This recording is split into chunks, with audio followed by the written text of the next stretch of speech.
To create a lace effect in a sketchbook, first fill the area where you want the lace to appear with a solid color. Then reduce the layer opacity to around 40. Next, import a lace texture image. You can find plenty of free lace textures on Pinterest. Reduce the opacity of the lace texture layer until you can clearly see the sketch lines underneath. Now use the selection tool to select only the area where you want the lace.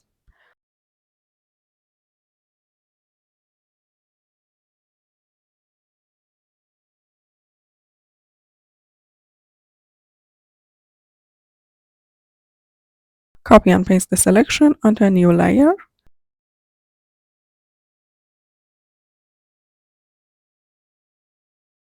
After that, you can delete the original lace texture layer.